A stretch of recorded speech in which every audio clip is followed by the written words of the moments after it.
Vaibhav Global, Mr. Vineet Ganariwala, who's joining us this morning. Vineet, good to have you with us. Now, let's talk about the festive season first and how that panned out vis-a-vis some of the previous years, the momentum that you're also seeing post that now.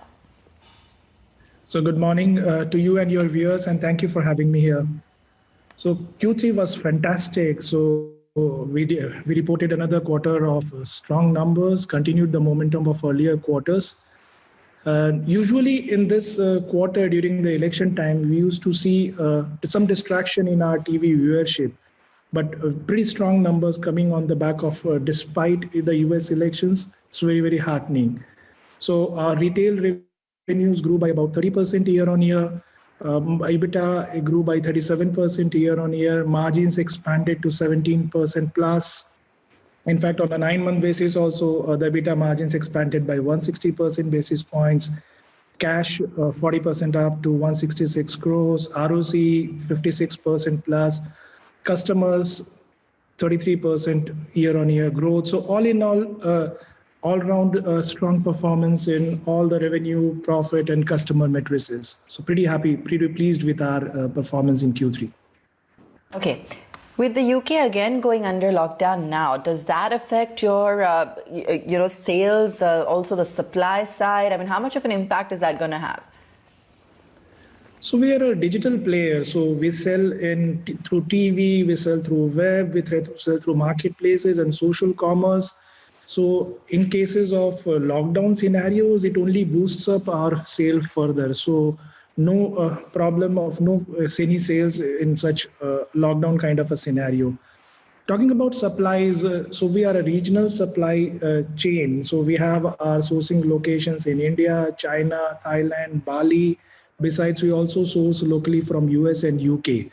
So we managed to smoothly supply various kinds of products to our customers, even during peak lockdown, during the peak pandemic period early last year. So when China was locked down, India stepped up. Later, when India was locked down, China and the other locations stepped up and continued with the supplies. So no concern as far as supplies are concerned. And in case of lockdown, the sales only grow further as we are a digital e-retailer. Also, Vineet, wanted to understand how exactly have you managed to, stay slowdown proof all this time? Tell us about what's been helping you sustain the margins, for instance, despite having a bottle base which is, based on heavy discounting. Sales and margin outlook, if you could just highlight that for the fourth quarter and beyond, and whether you will continue to add on to your operational numbers or not. So we are an omni-channel e-retailer. So we are present in TV, web, marketplaces, and social DR. So we engage with customers across all digital platforms. So which works for us. So in fact, lifetime value for an omni-channel customer is 10x than of a normal TV or a web customer. We are a deep discount player, which works in all kind of economic cycles, what you were also mentioning. So on an average, our average selling price is half of that of our competitors. So customer perceives a lot of value in our products. With this pandemic, the retail structure is also undergoing change, and customer preferences are increasingly moving towards these value-based purchases. Our business model is such that below the gross margins, a lot of the costs are fixed or stable in nature. Approximately 55 to 60% costs are fixed or stable. The rest 40 to 45% are variable, which grows in line with the revenue growth. But because of the large part of the cost being fixed or stable, we have a pretty decent flow through. In case of rising revenues, a lot part of that flows into the EBITDA, and we continue to see good operating leverage. Also, we are a vertically integrated player. We have our own supply chain. We produce our own fashion jewelry requirements and source the lifestyle products directly from the manufacturers in various Asia locations. So this enables us, on the one hand, to offer the products at a high value to the customer, but at the same time also maintain our gross margins, which we have been able to maintain through many years above 60%. Okay. Your business is not very capex intensive, and we've chatted about this many times as well. Does it also then imply that whatever money you make, actually gets added to your books, all the cash generation? Yes, so we see a good flow through from PAT to free cash flow because it's not a heavy capital intensive industry. So our routine capex requirement is not much, and that is just, this is in spite of the various kinds of investments we keep on doing in the digital front. So we have been actively and consciously investing in digital, and will continue to do so.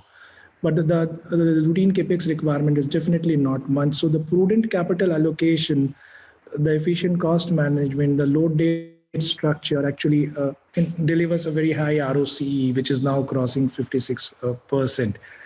Of course, we want to invest in properties, in warehouse, in multiple warehouse locations in US. So whenever that happens, that will be a one-time capex. But other than that, it's a pretty moderate capex intensive industry. So what is in store for a shareholder? More buybacks, more dividend? Because if you are doing moderate capex, then eventually the cash which you're generating should be given back, or you will have to acquire something. So we announced interim dividend in all the quarters. So all the 3 quarters put together for the current year, we have already announced interim dividend of about 17.5 rupees per share. And we'll continue to announce dividend every quarter going forward as well. We have laid down our dividend policy in which we stated our intent to distribute at least 20 to 30% of our free cash flows. This decision, and in fact, we may look at even distributing a higher share of our free cash flows. The decision would be actually balancing between the resource conservation for future growth areas and rewarding our shareholders. So if we don't find a better use for cash, we may look at even distributing higher cash to our shareholders. Last year, pretty much including the buyback and dividend, we distributed almost entire free cash flow for the year. Vineet, the challenge for a business like yours is that we live in a very disruptive world, and there are a lot of portals which were very big, or aggregators which were very big. Suddenly AI and technology just knock them out of business, whether it is in the jewelry space or whether it is in the aggregation space.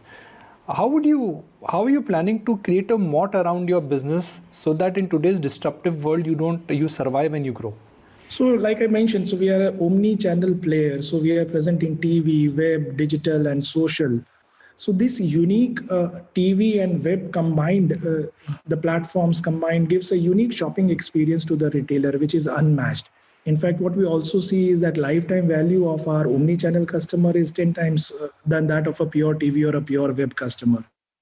We continue to invest in digital. We continue to invest over TV. So we are investing in low channel positions, and in the TV, in fact, the entire selling is done through a content and a story-based telling.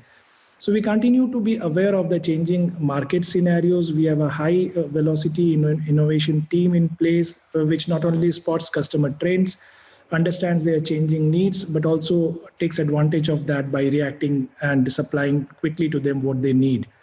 So all in all, we seem to be very well poised to take advantage of all the changing retail dynamics, and we'll continue to do so. So eventually, where do you think your return on capital and return on equity would settle? One side is growth, and second side is you'll keep on giving cash back. If you keep on giving cash back, your return ratios will not go down, because just for the benefit of our viewers, if a company is generating a lot of cash and if they're not giving cash back or not acquiring something, the return ratios they get challenged. Okay, over to you. Where do you think your ROS and where do you think your return ratios will settle? So we don't give any guidance for the return ratios. What we have definitely seen in the last many years is it keeps on expanding.